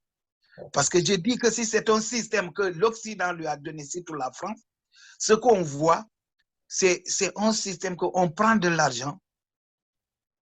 C'est des numéros seulement qu'on va avoir des chiffres, mais l'argent passe directement à ceux qui nous ont donné les programmes. Parce que c'est eux qui vont faire le travail. Et après, ça passe. Après, on va s'endetter encore. C'est ça que je dis que c'est là où je critique un peu. Mais je ne peux pas dire que le président Macky Sall, j'ai toujours dit, je ne peux pas dire que le président Macky Sall n'a rien fait. Celui qui a dit ça, lui, vraiment, il dit ce qu'il veut. Mais il a laissé la priorité. Pour moi, la priorité a été laissée par son premier programme que nous, on avait vraiment truc de comprendre. Voilà, c'est ça. Je m'arrête là. D'accord. Demba. Ouais, bon, tantôt je disais je suis à côté d'une mosquée.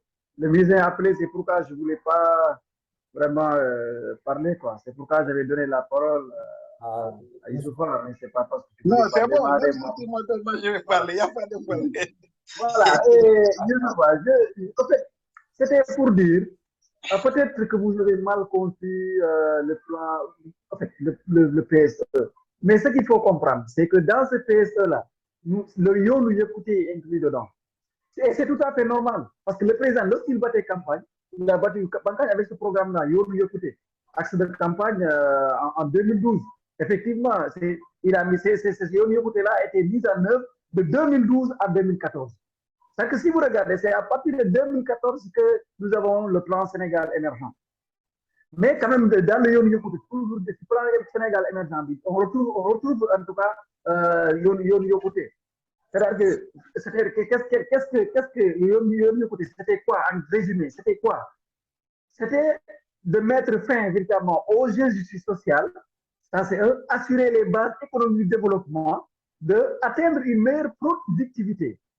Et aussi faire du Sénégal un modèle de démocratie, garantir la paix, n'est-ce pas, la sécurité et la stabilité, tout en œuvrant pour l'intégration africaine. Si vous prenez le plan Sénégal émergent, c'est apparemment presque la même chose. Et nous avons, c'est un excellent programme. On ne nous a pas imposé ce programme. C'est-à-dire que quand on bat campagne, on a une ambition. Mais dès l'instant qu'on a les affaires en main, il y a des choses qu'on arrive à découvrir. On a beaucoup plus d'ambition. On a beaucoup plus de vision sur ce qu'on veut faire. Et c'est ce qui s'est passé entre le président Macky Sall et ce programme que vous êtes en train de banaliser. Et c'est un excellent programme. Un programme qui a pour horizon 2035. Quand je le dis, vous êtes remonté, mais c'est ça. Parce que dans chaque chose que l'on fait, on a un programme, une vision à long terme. À court terme, on ne peut pas émerger le Sénégal. Ce n'est pas possible. Même si c'est un génie qu'on donnait ces pays-là, en 10 ans, il ne peut pas faire du Sénégal un pays émergent. Mais quand même, il y a eu des étapes. La phase 1, c'était de 2014 à 2018. Avant 2019, il fallait faire un point, s'arrêter et faire véritablement une analyse, si je puis dire, de tirer. En tout cas, on pouvait, à partir de 2018, voir est-ce que le plan a marché. En tout cas, on a quelque chose de positif dans ça. Après les 2018, la deuxième phase, c'est de 2019 à 2023. Maintenant, à partir de 2023 aussi, on va évoluer.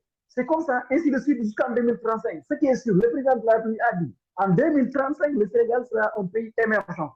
Et les résultats sont là. Tu vois, même tu l'as dit, il n'y a pas ce Sénégalais-là. Même Ousmane Sonko sait pertinemment que le président Macky Sall a fait beaucoup plus que ses prédécesseurs. Il a fait beaucoup plus que Wade, Senghor, Abdoulaye Diouf, tous confondus, il a fait mieux que. Quand vous prenez le domaine des infrastructures, mais c'est Abdoulaye Wade qui a révolutionné ça. Mais actuellement, ce que le président Macky Sall a réalisé en termes de kilomètres en matière d'infrastructures, d'autoroutes, si je puis dire, mais c'est énorme. Vous prenez dans tous les domaines. Hein.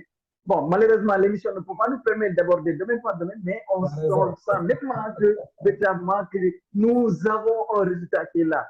Là où il y a eu un peu de problème, c'est tout à fait normal. Moi, je sais, le président Macky Sall, au début, c'est tout à fait normal. Quand on est président, on ne peut pas ne pas commettre des erreurs. La bonne gouvernance, s'il était président, il a eu à commettre des erreurs, mais qu'il a rectifié au fur et à mesure qu'il avance. Ce qui fait le premier mandat, il n'a pas eu le temps de travailler comme il le veut. Si vous avez vu le premier quinquennat, il a fait un excellent travail. Il a fait un excellent travail.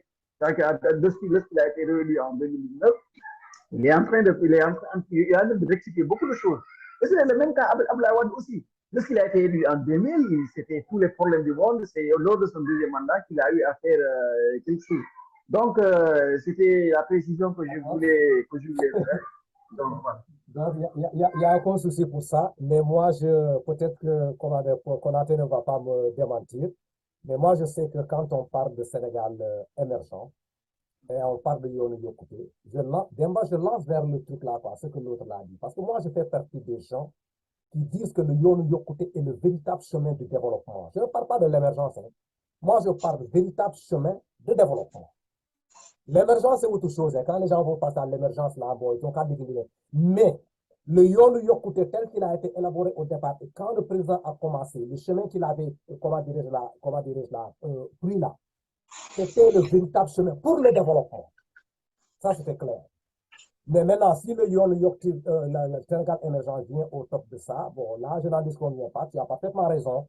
Quand on prend le pouvoir, les ambitions deviennent tout autres. Tu peux aller pour essayer de faire mieux. Je suis entièrement d'accord avec toi pour ça. Mais il y a un pilier où on a failli dans le gouvernement du Sénégal là, par rapport à ce Sénégal émergent et par rapport à celui de l'autre côté. C'est quoi? Quand on a tourné le dos à la corruption, la vérification. Le facteur bloquant là, de tout ce que Macky Sall a fait au Sénégal et que les gens n'ont pas vu ça, c'est parce que la décision que Macky Sall avait prise là pour parler, pour mettre fin à la corruption là, avec les organes de contrôle qu'il a créés, et que ces organes de contrôle n'ont pas pu travailler comme il le faut, c'est là où le président a commencé à faillir. Ça, c'est l'opinion de Camara qui dit ça, quoi. Le président était sur la bonne voie. S'il avait tapé dur, les fonds, les deniers publics là étaient contrôlés à leur juste valeur, le président n'allait pas être dans cette dimension-là aujourd'hui. Mais pour quelle raison, je ne sais pas pourquoi il a laissé faire. Et cette situation-là, Camara n'est pas du tout d'accord avec ça. Ce qui a fait tomber le président par rapport à sa fait, ce qui a donné, comment dirais-je là, l'état, comment dirais-je là, cette popularité qui va de baisse en baisse au sein de la République, c'est parce que tout simplement l'entourage n'a pas été un entourage qui a été balisé pour permettre à ce monsieur-là que tout ce qu'il est en train de faire là, ça rayonne. À commencer par quoi? La corruption, les détournements, la protection des uns et des autres. Il n'y a pas de transparence, il n'y a pas de bilan à rendre, il n'y a rien à faire. On peut travailler dans un secteur et on rend compte à qui que ce soit. Ça a été des facteurs de blocage par rapport à ce que le président de la République fait. Mais c'est un monsieur qui avait pris un très bon départ. Mais le départ a été biaisé quelque part d'autre là, parce que tout simplement, il y a un laisser-aller. Et c'est ce qui se passe jusqu'à présent au niveau du Sénégal. Monsieur Konaté. Monsieur Konaté. Voilà. Donc, vas-y, dernier mot. Après, on retourne chez Demba et l'autre là pour le dernier mot. Après, on clôt quoi?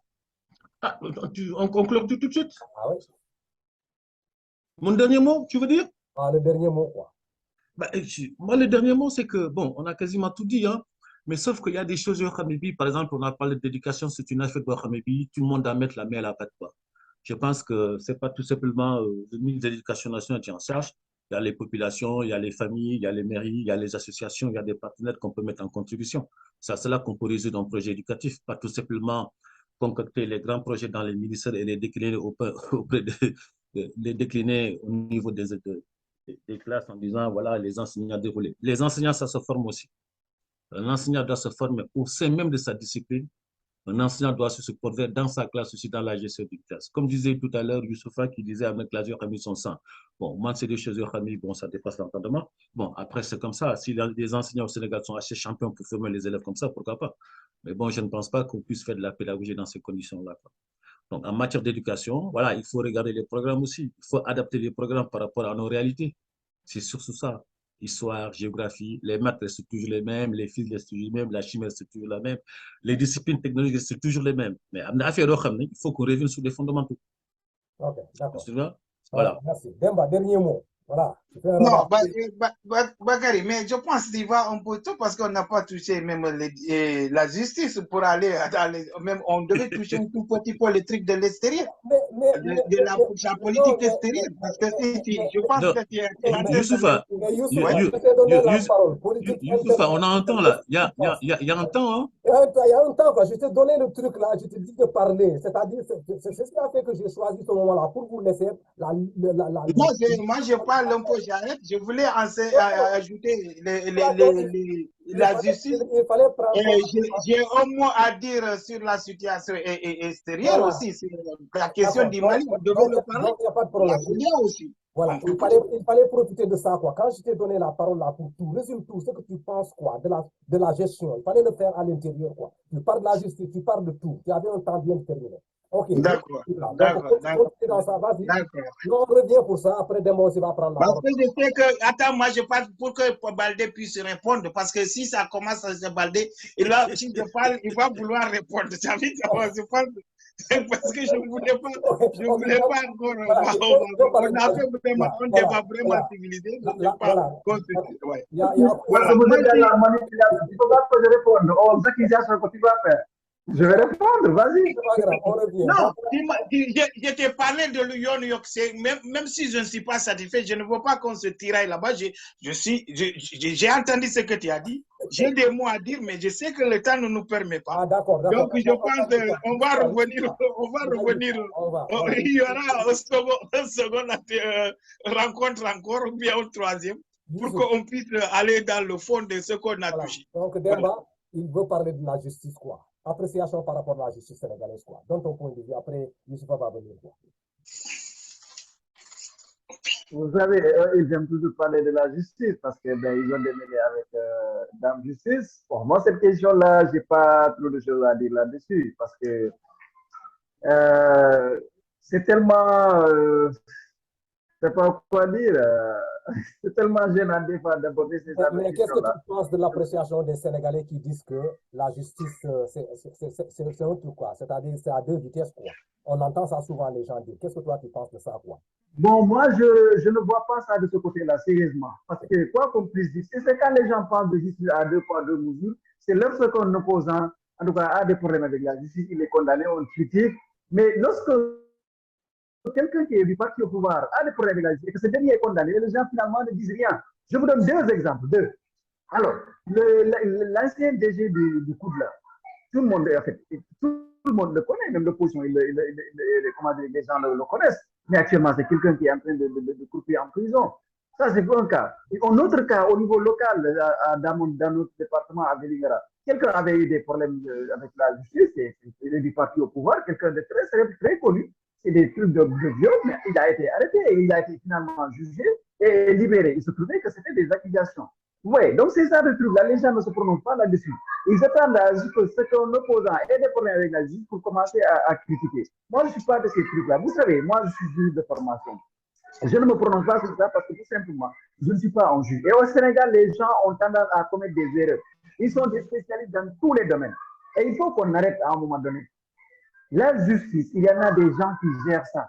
L'enseignement, il y a des gens qui gèrent ça, ainsi de suite. Que chacun se focalise sur son domaine. Et vraiment, vous allez voir que le pays ira beaucoup mieux.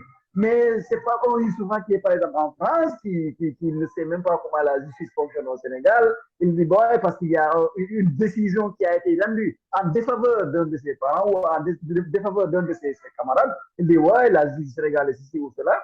Non, actuellement, au moment où je vous parle, un jeune comme moi, un jeune qui est dans le parti APR, a eu des problèmes, il est debout, actuellement, il est en prison. Il n'y a pas ce qu'on n'a pas fait. Mais on nous a dit, mais tiens, la justice fait son travail, un point, c'est tout. Donc, c'est des choses, il y a tellement d'exemples qui sont là, mais l'opposition a tendance souvent à banaliser tout ce travail remarquable que font les juges. Moi, j'ai beaucoup de respect et d'admiration envers ces hommes d'État-là.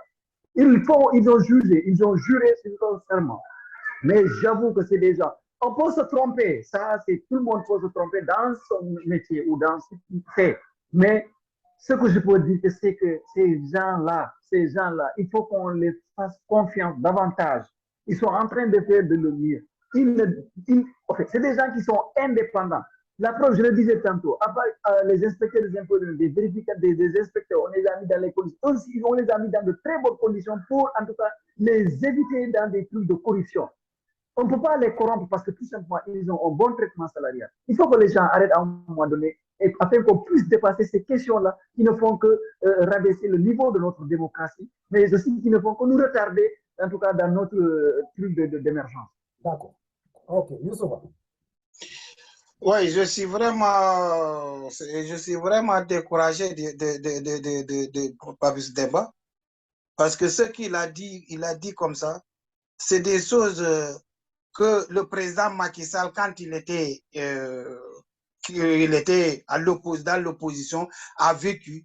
Et les gens ont lutté, on l'a accompagné même jusqu'au tribunal, jusqu'à revenir avec lui, parce que lui-même, il parlait de la justice. De la justice à double vitesse.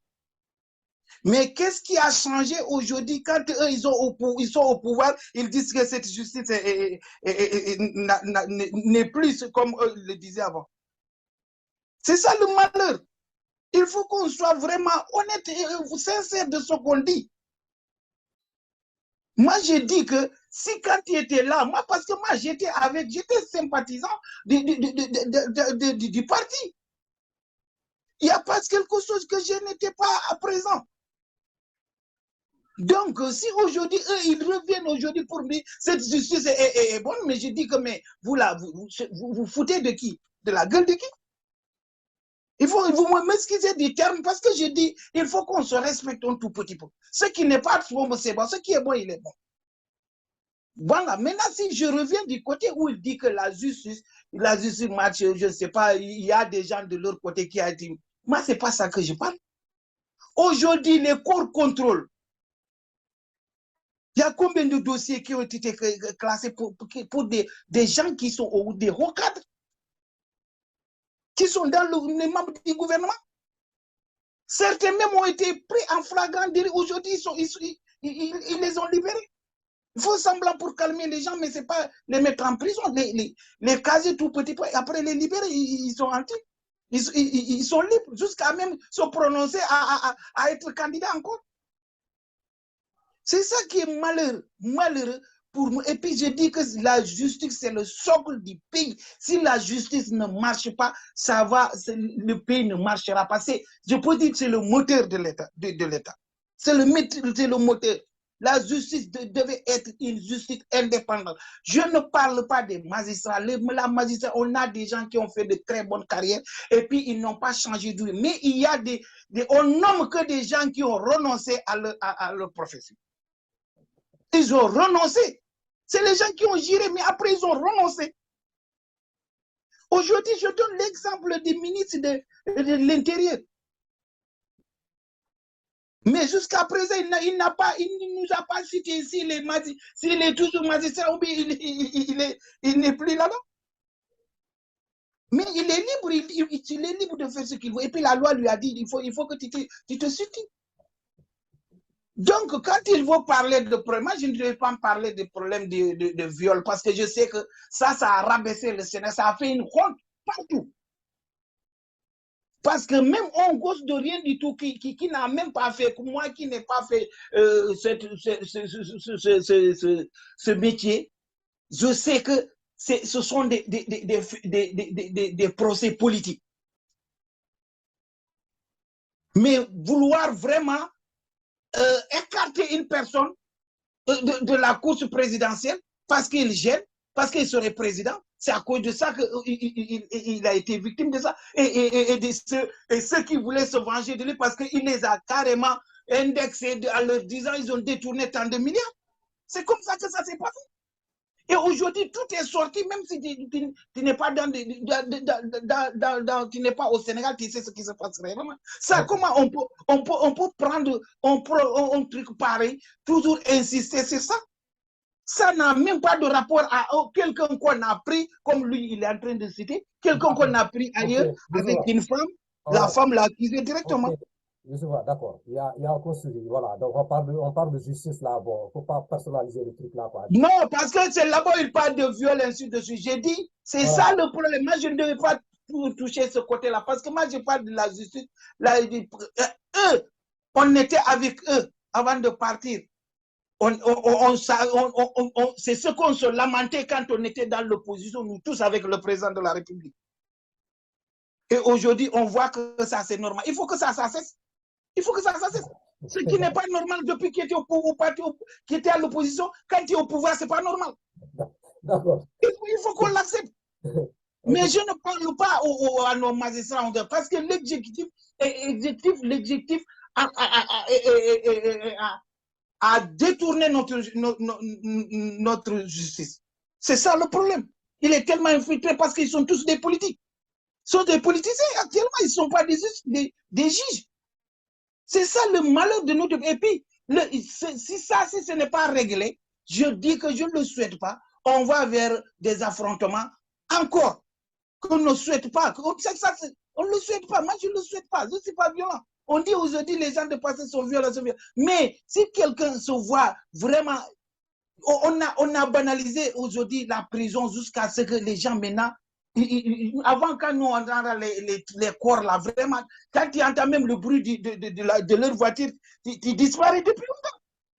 Mais ils ont tellement banalisé ça aujourd'hui d'aller en prison, c'est comme de l'eau à boire. Ok, Youssoufa, d'accord. Voilà, pour en toucher un peu, le débat, je vais le dire, pour la politique l'extérieur, tout petit, je vais toucher. Je vais aller vers ce qui se passe aujourd'hui au Mali. Au Mali. Ouais, d'accord. Youssoufa, donc, il n'y a aucun souci, il n'y a pas de problème. On est tenu par le temps. Oui, donc je pense prochainement, je vais arrêter là. Et prochainement, je souhaite peut-être, c'est mon dernier mot, non? Non, vous êtes toujours dans le RSECA. Si vous jugez nécessaire là, non, voilà, je souhaite vraiment tout le monde qui est ici dans le truc là, aujourd'hui, ensemble, c'est tout doyen Konaté. Moi, je ne le connais pas. je le félicite bien de venir nous encadrer parce que nous sommes des apprentis. Moi, la politique ne m'intéressait pas. Je suis un amateur dans la politique parce que c'est à cause de Sonko que je me suis. Avant, j'étais toujours sympathisant avec Ablawad. Après, Macky Sall est venu, on était avec lui. Après, on est parti un peu vers Baldé. Après Baldé, maintenant, c'est l'autre qui est venu, comment dire, on est parti vers Pastef. Mais Pastef, là-bas, quand je suis arrivé, je suis devenu membre. J'ai dit, voilà, ce que je m'attendais. C'est ça que je suis devenu membre, membre du Pastef. Voilà. Donc, merci beaucoup. Demba Baldé aussi, je lui dis, bon, c'est un frère. Hein. Il ne faut pas qu'il tienne compte parce que je l'attaque trop, j'essaie de le déstabiliser, mais il tient bon. Donc, je lui dis vraiment courage. Merci beaucoup.